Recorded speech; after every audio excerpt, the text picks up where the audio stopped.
नमस्कार। प्रांजल ज्ञान गंगा में आप सभी का स्वागत है। हम संक्षिप्त महाभारत का पाठ कर रहे हैं जिसमें कि कर्ण पर्व चल रहा है। कल हमने कथा में कर्ण का वध और शल्य का दुर्योधन को सांत्वना देने की कथा को पढ़ा था। आज हम कथा में भीम और अर्जुन आदि के भय से दुर्योधन के रोकने पर भी कौरव सेना का भागना तथा दोनों ओर की सेनाओं का शिविर में जाने की कथा को पढ़ेंगे। संजय कहते हैं, महाराज उस समय कौरव सैनिक भीमसेन के भय से व्याकुल होकर भाग रहे थे। उनकी अवस्था देख दुर्योधन हाहाकार कर के उठा और अपने सारथी से बोला, सूत तुम धीरे धीरे घोड़ों को बढ़ाओ। जब हाथ में धनुष लेकर मैं अपनी संपूर्ण सेना के पीछे खड़ा रहूंगा, उस समय अर्जुन मुझे परास्त नहीं कर सकते। यदि वे मुझसे लड़ने आएंगे तो निस्संदेह उन्हें मार डालूंगा। आज मैं अर्जुन, श्री कृष्ण तथा घमंडी भीमसेन को बचे खुचे अन्य शत्रुओं के साथ मौत के घाट उतारकर कर्ण के ऋण से मुक्त होऊंगा। दुर्योधन की यह शूरवीरों के योग्य बात सुनकर सारथी ने घोड़ों को धीरे धीरे आगे बढ़ाया। आपकी ओर से युद्ध के लिए 25,000 पैदल खड़े थे। उन्हें भीमसेन और धृष्टद्युम्न ने अपनी चतुरंगनी सेना से घेर लिया और बाणों से मारना आरंभ किया। वे भी भीम और धृष्टद्युम्न का डटकर मुकाबला करने लगे। उस समय भीमसेन क्रोध में भरकर हाथ में गदा लिए रथ से उतर पड़े और उन सब के साथ युद्ध करने लगे। भीमसेन युद्ध धर्म का पालन करने वाले थे, इसलिए स्वयं रथ पर बैठकर उन्होंने उन पैदलों के साथ युद्ध नहीं किया। उन्हें अपने बाहुबल का पूरा भरोसा था। गदा हाथ में लिए बाज की तरह विचरते हुए महाबली भीम ने आपके 25,000 योद्धाओं को मार गिराया। दूसरी ओर नकुल, सहदेव तथा सात्यकी ये तीनों मिलकर दुर्योधन की सेना का संहार करते हुए शकुनी के ऊपर जा चढ़े। शकुनी के बहुत से घुड़सवारों को अपने तीखे बाणों से मारकर वे उसकी ओर भी दौड़े। फिर तो उनमें भयंकर युद्ध होने लगा। उधर अर्जुन को आते देख योद्धा भय के मारे कांपने लगे। बहुतों के रथ टूट गए, बहुतों के सहायकों की मार से अत्यंत घायल हो गए। इस प्रकार अर्जुन के भी हाथ से मारे जाकर 25,000 योद्धा काल के गाल में समा गए। इधर धृष्टद्युम्न के डर से आपके सैनिकों में भगदड़ पड़ गई। चेकितान, शिखंडी और द्रौपदी के पुत्र आपकी बड़ी भारी सेना का संहार करके शंख बजाने लगे। उन्होंने आपके भागते हुए सैनिकों का भी पीछा किया। इसके बाद अर्जुन ने पुनः रथ सेना पर चढ़ाई की और अपने विश्व विख्यात गांडीव धनुष की टंकार करते हुए उन्होंने सहसा सबको बाणों से ढक दिया। पृथ्वी से धूल उठी और चारों ओर घना अंधकार छा गया। किसी को कुछ भी सूझ नहीं पड़ता था। उस समय कौरव सेना में फिर से भगदड़ पड़ी। यह देख आपके पुत्र दुर्योधन ने शत्रुओं पर धावा किया और पांडवों को युद्ध के लिए ललकारा। पांडव सेना दुर्योधन पर टूट पड़ी।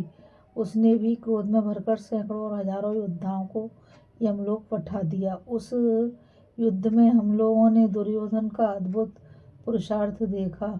वह अकेला होने पर भी समस्त पांडव सेना से युद्ध कर रहा था।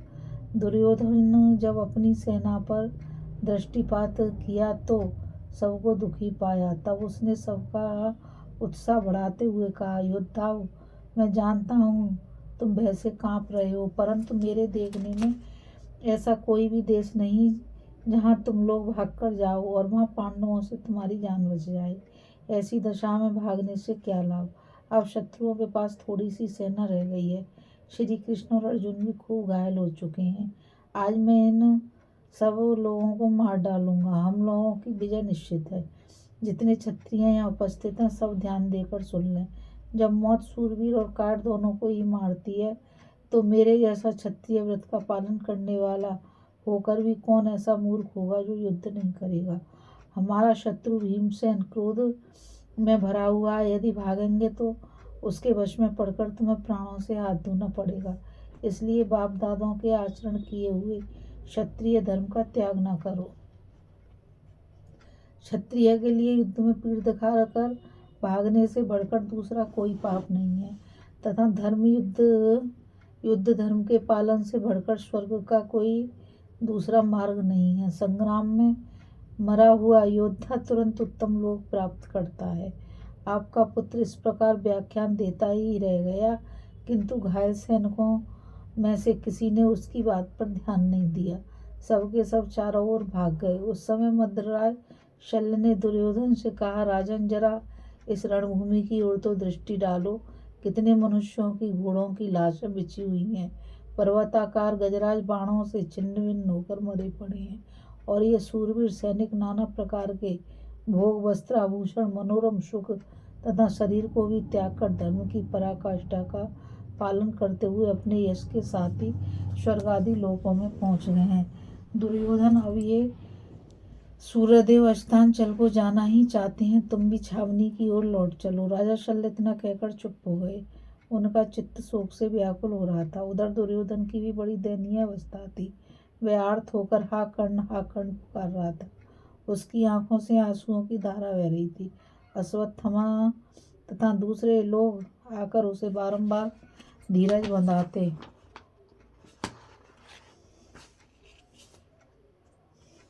रक्त से भीगी हुई रणभूमि को देखते हुए छावनी की ओर लौट जाते थे। समस्त सूत पुत्र के वध से दुखी थे।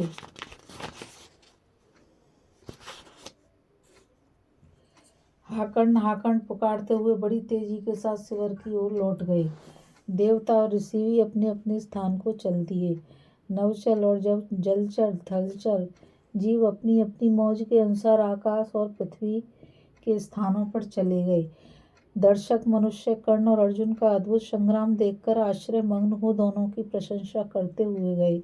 महाराज, उत्तम याचकों के मांगने पर जिसने सदा यही कहा कि मैं दूंगा, मेरे पास नहीं है, ऐसी बात जिसके मुंह से कभी निकली ही नहीं, ऐसा सत्पुरुष कर्ण द्वैरथ युद्ध में अर्जुन के हाथ से मारा गया। जिसका सारा धन ब्राह्मणों के अधीन था, ब्राह्मणों के लिए जो अपना प्राण तक देने में आनाकानी नहीं करता था, जो महान दानी और महारथी था, वही कर्ण आपके पुत्रों की विजय की आशा, भलाई और रक्षा सब कुछ साथ लेकर स्वर्ग को चला गया।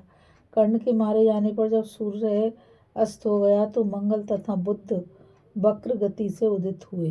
पृथ्वी में गड़गड़ाहट होने लगी, चारों दिशाओं में आग लग गई, उनमें धुआं छा गया, समुद्रों में तूफान आ गए, गर्जनाएं होने लगीं, समस्त प्राणी व्यथित हो उठे और बृहस्पति रोहिणी को घेर कर चंद्रमा तथा सूर्य के समान तेजस्वी रूप में प्रकट हुए। उस समय पृथ्वी कांप उठी, उल्कापात होने लगे तथा आकाश में खड़े हुए देवता सहसा हाहाकार कर उठे। इस प्रकार कर्ण को मारने के पश्चात प्रसन्नता से भरे हुए श्री कृष्ण तथा अर्जुन ने सोने की जाली से मड़े हुए श्वेत शंख हाथों में लेकर उन्हें होठ से लगाया और एक ही साथ बजाना आरंभ किया। उनकी आवाज़ सुनकर शत्रुओं का हृदय वृद्धि होने लगा। 5 जन्य और देवदत्त के गंभीर घोष से पृथ्वी, आकाश तथा दिशाएं गूंज उठी। वह शंखनाद सुनते ही समस्त कौरव सैनिक मद्रराज शल्य तथा राजा दुर्योधन को रणभूमि में ही छोड़कर भाग गए।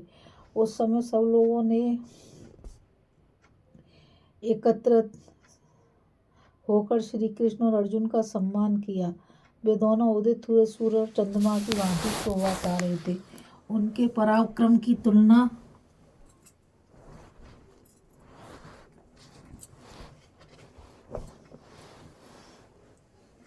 नहीं थी। वे अपने शरीर से बाण निकाल कर मित्रमंडली से घिरे हुए आनंद पूर्वक अपनी छावनी में पहुंचे। जहाँ कर्ण मारा गया था उस समय देवता, गंधर्व, मनुष्य, चारण, महर्षि, यक्ष तथा नागों ने विजयी एवं अभ्युदय की शुभकामना प्रकट करते हुए उन दोनों की पूजा की। सभी ने उनके गुणों की प्रशंसा की। कर्ण की मृत्यु के पश्चात जब कौरव पक्ष के हजारों योद्धा भयभीत होकर भाग गए तो आपके पुत्र ने राजा शल्य की सलाह मानकर युद्ध बंद करने की आज्ञा दी और सेना को एकत्रित करके पीछे लौटाया। मरने से बची हुई नारायणी सेना के साथ कृतवर्मा हजारों गांधारों के साथ शकुनी तथा हाथियों की सेना के साथ कृपाचार्य भी शिविर की ओर लौटे। अश्वत्थामा भी पांडवों की विजय देखकर बारंबार उच्चवास लेता हुआ छावनी की ओर चल दिया। बचे हुए संशप्तकों सहित सुशर्मा और टूटी ध्वजा वाले रथ के साथ राजा शल्य भी डरते एवं लजाते हुए छावनी की ओर चले। कर्ण की मृत्यु देखकर समस्त कौरव भय से व्याकुल होकर कांप रहे थे। उनके शरीर से खून की धारा बह रही थी। अतः सब के सब उद्विग्न होकर भाग गए। अब उन्हें अपने जीवन और राज्य की आशा न रही। दुर्योधन दुख और शोक में डूब रहा था। वह बड़े यत्न से सबको एकत्रित करके छावनी में लाया। राजा की आज्ञामान सभी सैनिकों ने शिविर में आकर विश्राम किया। उस समय सबका चेहरा फीका पड़ गया था। इस कथा में बस इतना ही। अभी हम कथा में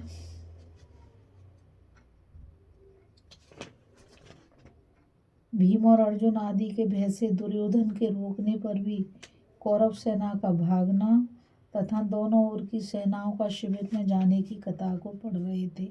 अब हम आगे कथा में कर्ण के वध के समाचार से प्रसन्न हुए युधिष्ठिर द्वारा श्री कृष्ण और अर्जुन की प्रशंसा, राजा धृतराष्ट्र और गांधारी का शोक तथा कर्ण पर्व के श्रवण का महात्म। संजय कहते हैं, राजन, इस प्रकार जब कर्ण मारा गया और कौरव सेना भाग खड़ी हुई तो भगवान श्री कृष्ण ने अर्जुन को छाती से लगाकर बड़े हर्ष के साथ कहा, पार्थ, इंद्र ने वृत्तासुर को मारा था और तुमने कर्ण को मार गिराया है। आज से संसार के लोग वृत्तासुर की वध की तरह कर्णवध की कथा कहेंगे और सुनेंगे। तुम बहुत दिनों से युद्ध में कर्ण का वध करना चाहते थे। आज ये अभिष्ट पूरा हुआ। अतः धर्मराज से यह शुभ समाचार बताकर तुम उनसे उर्ण हो जाओ। तुम में और कर्ण में जब महासंग्राम छिड़ा था उस समय वे भी युद्ध देखने के लिए आए थे, मगर बहुत अधिक घायल होने के कारण देर तक यहाँ ठहर नहीं सके, फिर छावनी में ही चले गए। अतः हमें उन्हीं के पास चलना चाहिए। अर्जुन ने बहुत अच्छा कहकर आज्ञा स्वीकार की। फिर भगवान ने अपना रथ उधर ही मोड़ दिया। छावनी पर पहुंचकर वे अर्जुन को साथ ले राजा युधिष्ठिर से मिले। राजा उस समय सोने के पलंग पर सो रहे थे। श्री कृष्ण और अर्जुन ने प्रसन्नता पूर्वक उनके चरणों में प्रणाम किया। उन दोनों की प्रसन्नता देख कर्ण को मरा समझकर युधिष्ठिर उठ बैठे और आनंदातिरेक से आंसू बहाने लगे। फिर उन दोनों को छाती से लगाकर मिले और बारंबार युद्ध का समाचार पूछने लगे। तब भगवान श्री कृष्ण ने रणभूमि में जो कुछ घटना घटित हुई थी वह सब कह सुनाई। अंत में कर्ण के मरने की बात बताई। इसके बाद भगवान कुछ मुस्कुराते हुए हाथ जोड़कर बोले, महाराज, बड़े सौभाग्य की बात है कि आप, भीमसेन, अर्जुन तथा नकुल सहदेव भी कुशल से हैं। महारथी कर्ण मारा गया और आपकी विजय तथा अभिवृद्धि हो रही है। यह बड़े आनंद की बात है। आज सूत पुत्र के सारे शरीर में बाण छुए हुए हैं और वह भूतल पर पड़ा हुआ है। इस अवस्था में आप अपने शत्रु को चलकर देखिए। महाभाव, अब आप पृथ्वी का अकंटक राज्य भोगिए। भगवान श्री कृष्ण का वचन सुनकर धर्मराज बहुत प्रसन्न हुए और बोले, देवकी नंदन, यह बड़े आनंद की बात हुई। आप सारथी थे, तभी अर्जुन कर्ण को मार सके। यह आपकी बुद्धि का ही प्रसाद है, इसमें आश्चर्य की कोई बात नहीं है। कहकर युधिष्ठिर ने श्री कृष्ण की दाहिनी बांह पकड़ ली। फिर दोनों से कहा, नारद जी ने मुझे बताया था कि अर्जुन और श्री कृष्ण पुरातन नर नारायण ऋषि हैं। तत्वज्ञानी श्री व्यास जी ने भी कई बार इस बात की चर्चा की थी। कृष्ण, आपकी ही कृपा से ये पांडु नंदन अर्जुन शत्रुओं का सामना करके विजय पाते गए। जिस दिन आपने युद्ध में अर्जुन का सारथी होना स्वीकार किया उसी दिन यह निश्चय हो गया था, माधव, कि हमारे पक्ष की विजय ही होगी, पराजय नहीं। जब भीष्म, द्रोण तथा कर्ण जैसे वीर आपकी बुद्धि से मारे जा चुके हैं तो बाकी लोगों को, जो उन्हीं के अनुयायी हैं, मैं मरे हुए के समान ही मानता हूँ। यूँ कहकर राजा युधिष्ठिर सोने से सजाए हुए रथ पर बैठकर श्री कृष्ण तथा अर्जुन के साथ रणभूमि देखने को चले। वहां पहुंचने पर उन्होंने देखा कि नवरत्न कर्ण सैकड़ों बाणों से छिदा हुआ पृथ्वी पर पड़ा है। उस समय सुगंधित तेल से भरकर हजारों सोने के दीपक जलाए गए। उन्हीं के प्रकाश में सब लोगों ने कर्ण के शरीर पर दृष्टिपात किया।